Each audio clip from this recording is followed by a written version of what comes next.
사랑하는 성도 여러분, 좋은 아침입니다. 오늘도 하나님께서 우리에게 귀한 하루를 허락하셨습니다.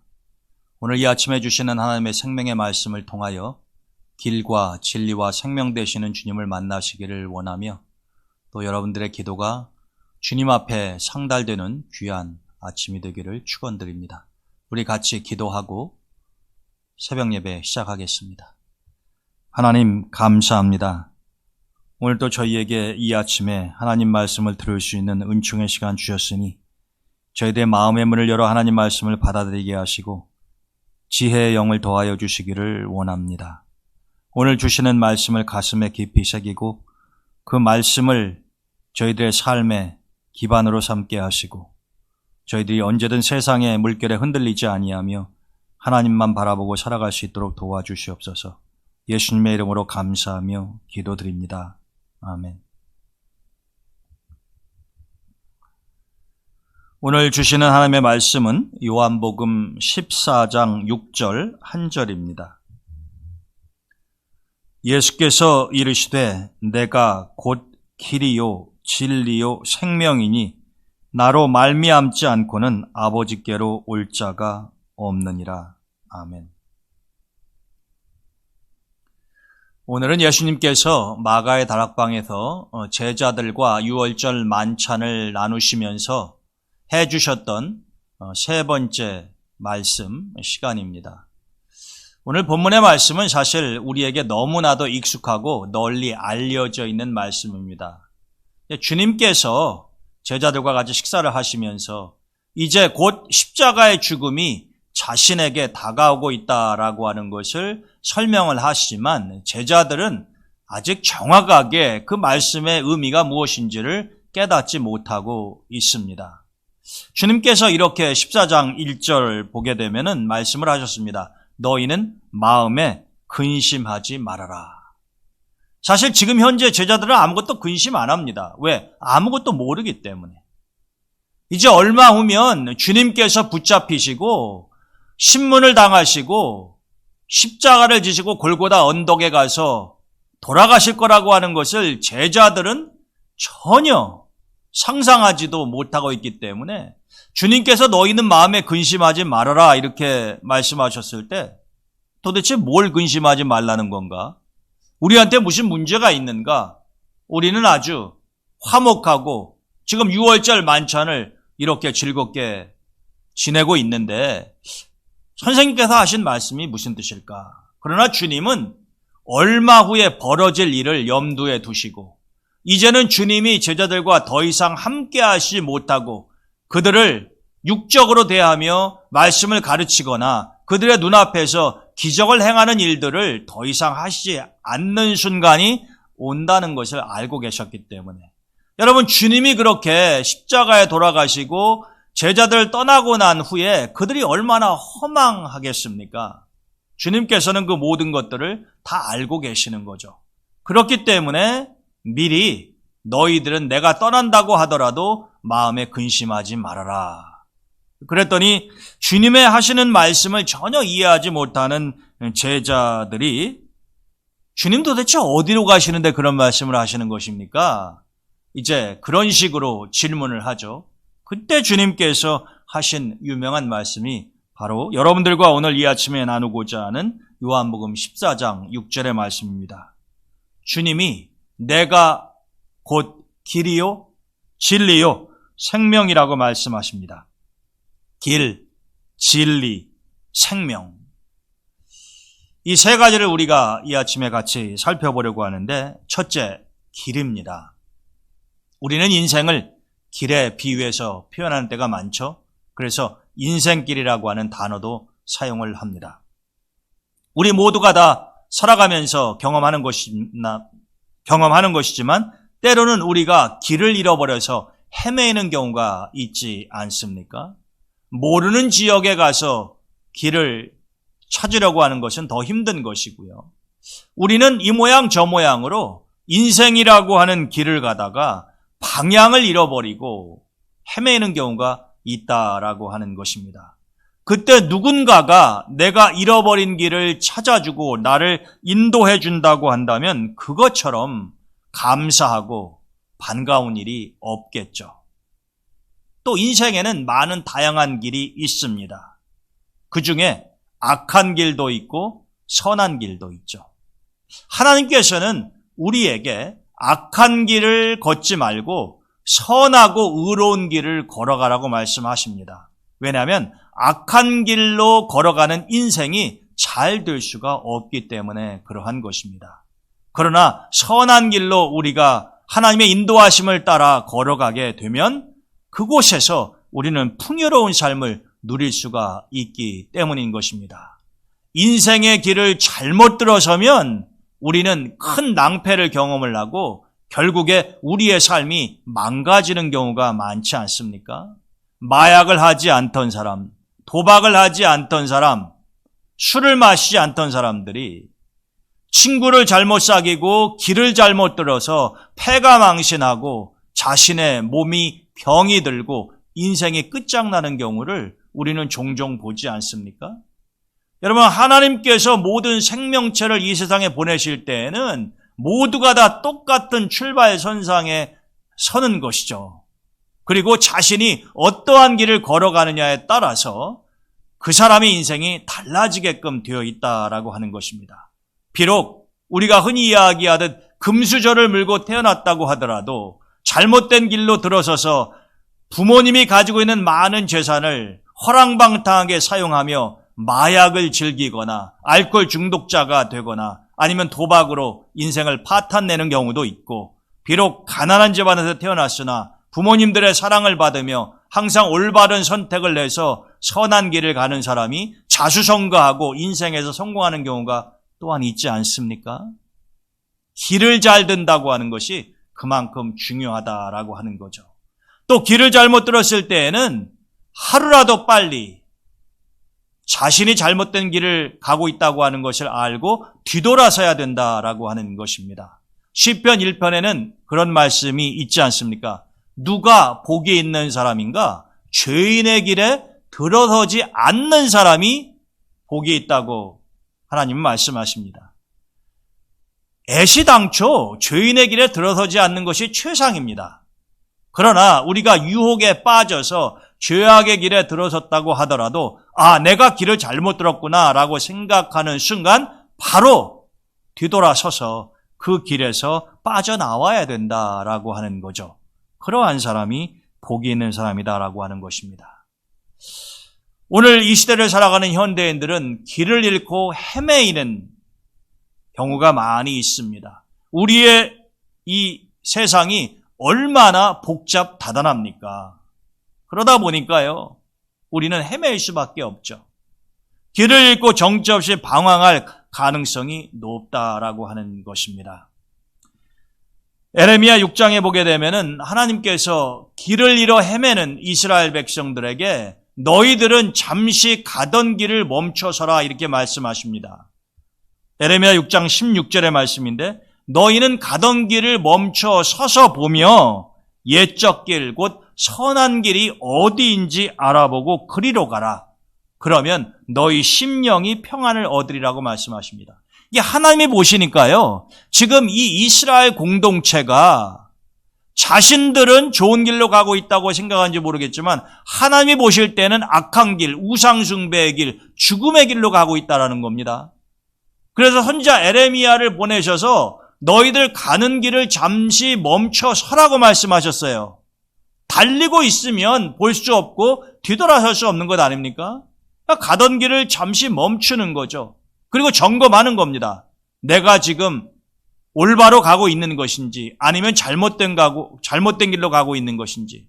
하나님은 에레미야를 통해서 지금 이스라엘 공동체가 가고 있는 길이 잘못된 길이라고 말씀하십니다. 사악한 길이라고 말씀하세요. 그러면서 옛날 너희 조상들이 걸었었던 옛길, 그 옛길은 선한 길입니다. 그 길로 가라는 거죠. 방향 전환을 하라는 것입니다. 만약에 이 유다 백성들이 선지자 에레미야의 이야기를 듣고 자신들이 잘못된 길로 들어섰음을 깨닫고 옛적 선한 길로 갔었다고 한다면 나라가 망하는 일도 없고 자신들이 포로로 끌려가는 비참한 일도 없었을 것 아니겠습니까?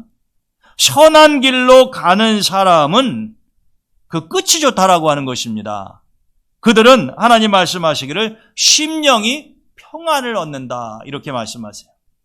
여러분, 분명한 사실은 우리가 악행을 저지를수록 우리의 심령은 더욱 피폐해져 가고 괴로움이 쌓인다라고 하는 거예요. 여러분, 모든 종류의 쾌락이라고 하는 것이 즐길 당시에는 좋을지 모르겠지만 쾌락의 시간은 상상보다 짧습니다. 마약, 술, 섹스 이런 것들이 주는 쾌감이요, 그리 길지 않지 않습니까? 근데 거기에 탐닉하다 보게 되면은 우리의 몸도 생활도 다 망가지게 되어 있다는 것입니다. 그 심령이 평안할 수가 결단코 없는 것입니다. 그러나 하나님이 보시기에 아름답고 사람들도 기뻐하는 선한 일을 하면서 올바른 길을 가게 되면 우리의 심령이 기쁨으로 충만하지 않습니까? 그래서 길을 잘 선택해서 올바른 길로 들어서야 된다라고 하는 것이죠. 또 에레미야 14장 10절에 보게 되면 하나님이 이 유다, 이스라엘 백성들의 공동체를 진단해 보시니까요, 그들은 늘 올바른 길이 아니라 어그러진 길을 좋아하더라는 겁니다. 그래서 하나님이 이렇게 말씀하시죠. 그들이, 곧 유다의 백성들이 어그러진 길을 사랑하여 그들의 발을 멈추지 아니하므로. 어그러진 길, 잘못됐단 말이에요. 삐뚤어졌단 말입니다. 근데 그 길을 사랑한대요. 하나님을 섬기는 것보다 바알을 숭배하는 것, 어그러진 길로 가는 것 아닙니까? 근데 이 어리석은 유다의 백성들이 그것을 사랑한대요. 좋아한대요. 좋아하니까 우상 숭배하겠죠.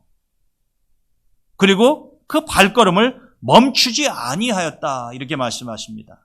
하나님이 아무리 말씀하셔도, 에레미야가 아무리 목이 터져라 외쳐도 그들은 뒤돌아설 줄을 모른다라고 하는 거죠.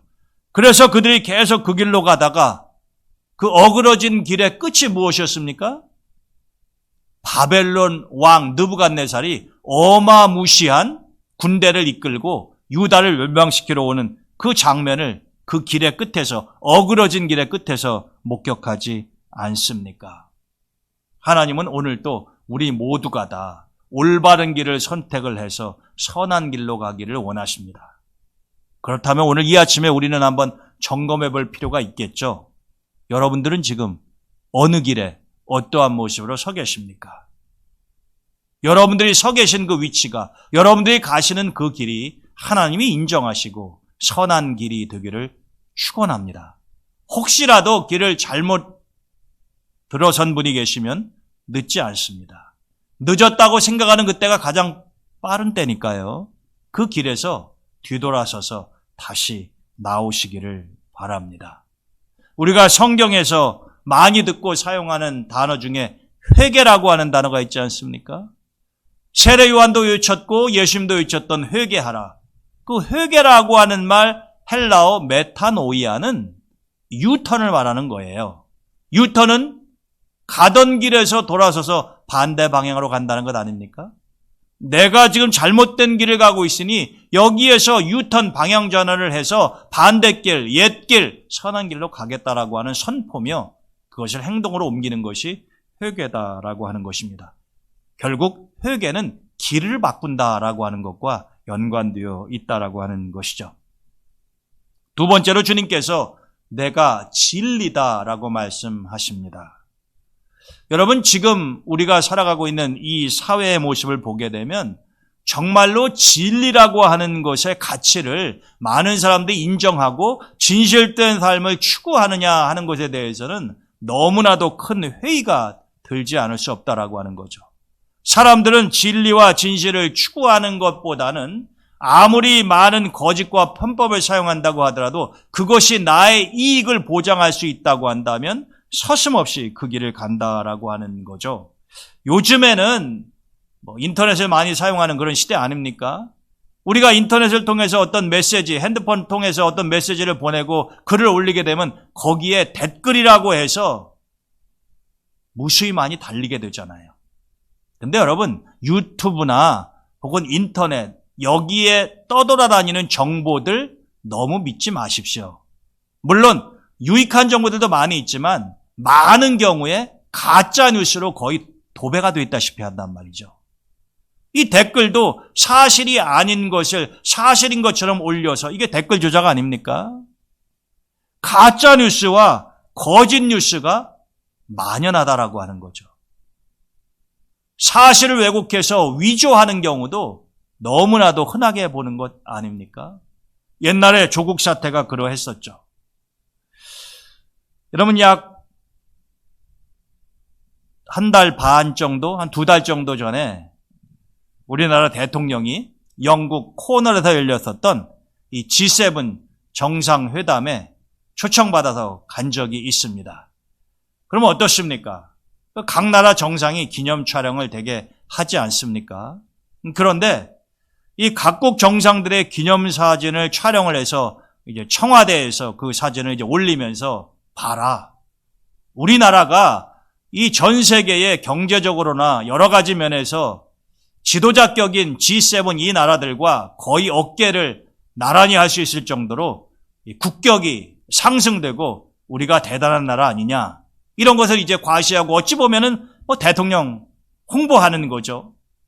좋습니다. 이해할 만해요. 또 사실인 부분도 있습니다.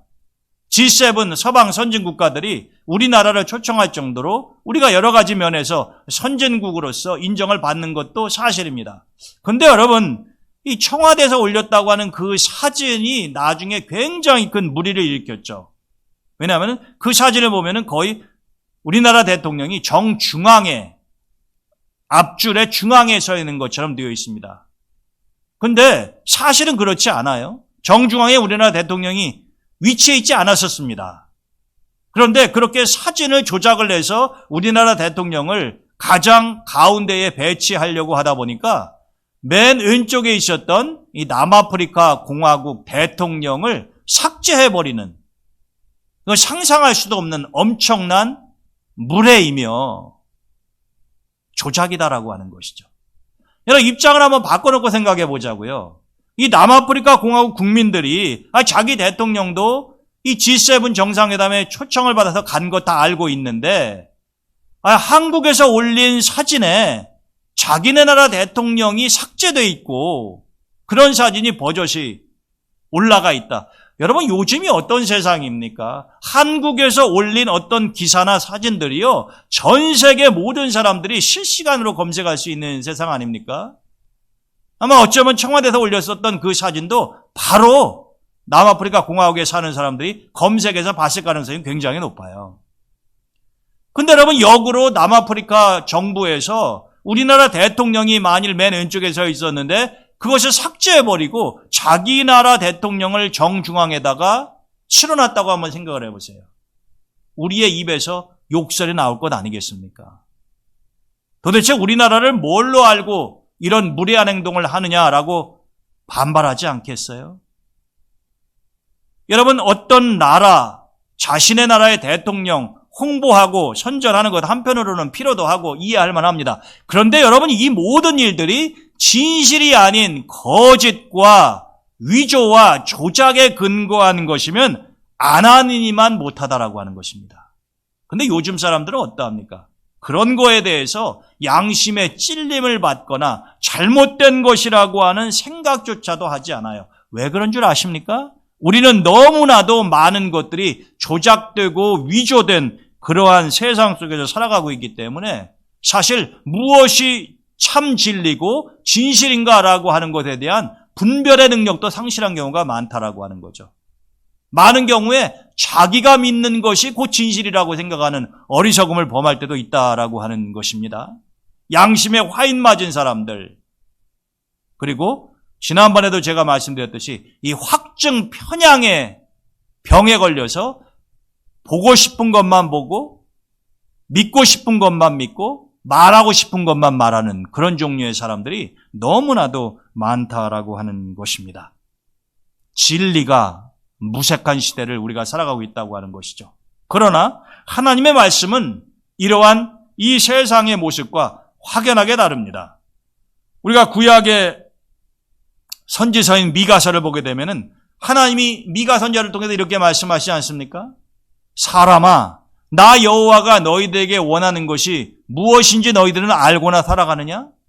내가 내 백성에게 원하는 것은 그들이 인자를 사랑하고 공의를 행하며 겸손하게 하나님과 동행하는 것이라 말씀하지 아니하셨습니까?